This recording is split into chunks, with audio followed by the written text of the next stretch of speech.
लोकसभा का इलेक्शन, और उस इलेक्शन के अंदर 10 की 10 लोकसभाओं में आपके उम्मीदवारों को उतारा गया है।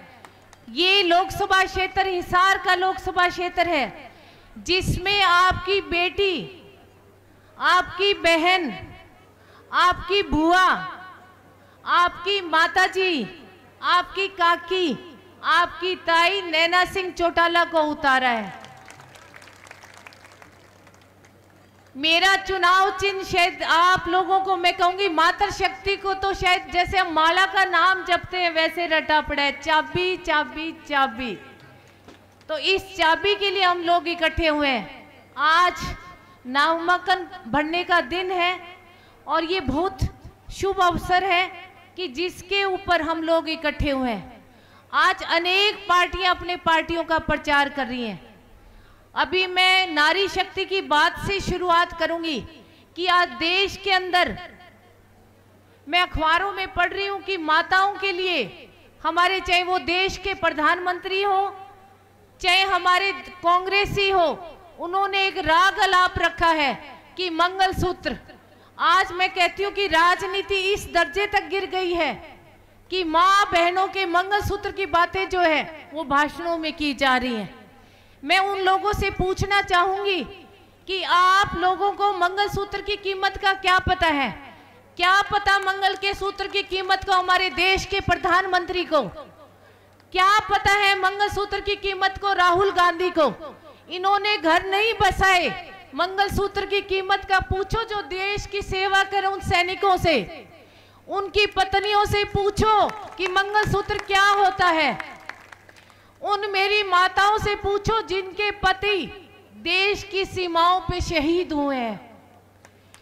उस मंगलसूत्र की कीमत उन वीरांगनाओं से पूछो, उन विधवाओं से पूछो कि मंगलसूत्र क्या होता है।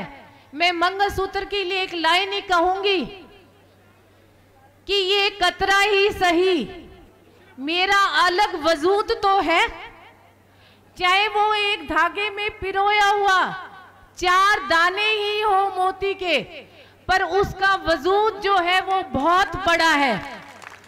ये कतरा ही सही, मेरा वजूद तो है।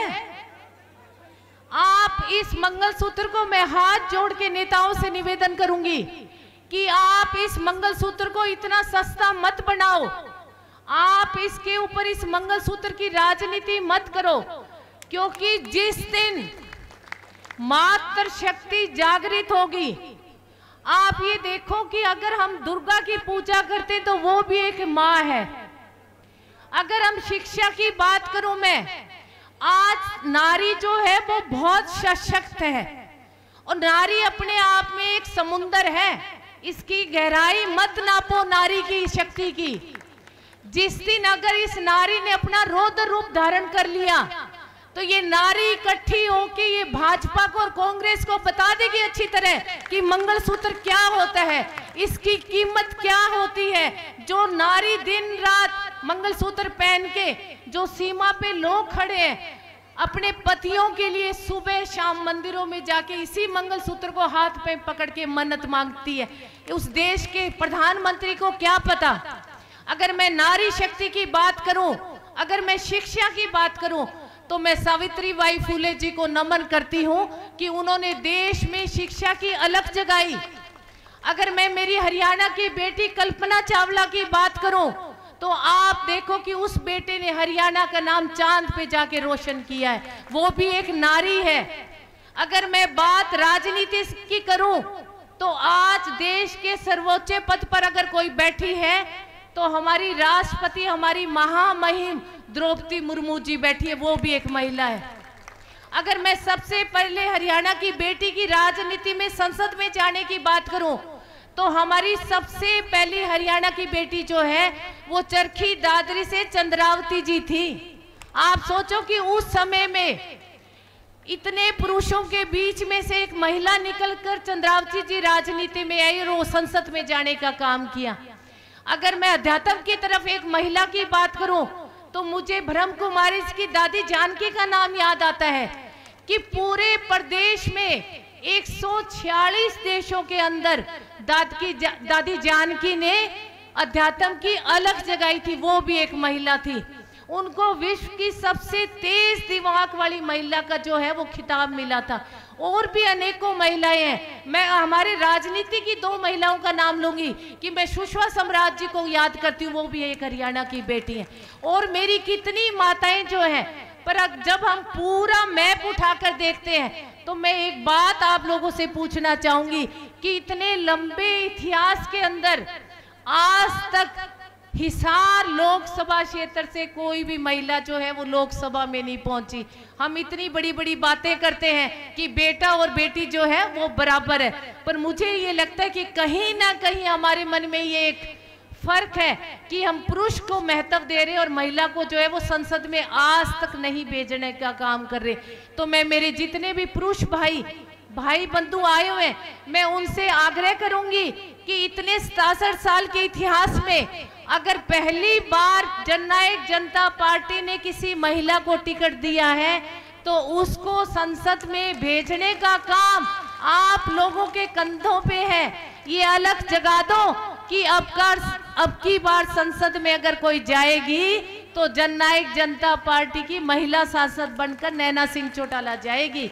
ये घर घर जाकर, हर दहलीज पे जाकर पार्टी की अलग जगाने का काम करो, पार्टी का जागरूक और पार्टी में एक जोश लाने का काम करो। हमें वो राम सेतु बनाना है जो रामचंद्र जी ने रामायण में अपने वनवास यात्रा के दौरान जो उनके नल और नील थे, उन्होंने एक एक पत्थर फेंककर वो राम सेतु बनाया था। राम सेतु से मेरा मतलब है कि हमें एक एक कार्यकर्ता को हमें जोड़ना है। हमारे बहुत सारे कार्यकर्ता जो है वो घरों में बैठे हैं। आज ये मौका ऐसा है, या तो ब्याह शादी होती है जब हम रूठे हुए को मनाने का काम करते हैं, या इलेक्शनों में, तो मैं एक एक आए हुए मेरे भाई बंधु से गुजारिश करूंगी, मेरी माता शक्ति से गुजारिश करूंगी कि आप घर घर जाओ, हर दहलीज पे चाबी लेके जाओ, हर कुंडा खड़खड़ाने का काम करो और हर उस कार्यकर्ता को घर से बाहर निकालने का काम करो और राम सेतु बनाने का काम करो। क्योंकि ये हमारे लिए संघर्ष का समय है। संघर्ष जितना मुश्किल होता है, कार्यकर्ता उतनी मेहनत कर करके जोश और जुनून से परिपूर्ण होते हैं। 2019 का इलेक्शन याद करो कि अजय सिंह जी जो थे वो जेल में थे। हमें वो समय भी याद है कि हमने कितना मुश्किल वक्त देखा था 2019 का, पर उस इलेक्शन में मेरे बड़े बुजुर्गों ने अजय सिंह चौटाला जी बनने का काम किया। मेरे नौजवान बच्चों ने दुष्यंत चौटाला बनने का काम किया, दिग्विजय चौटाला बनने का काम किया।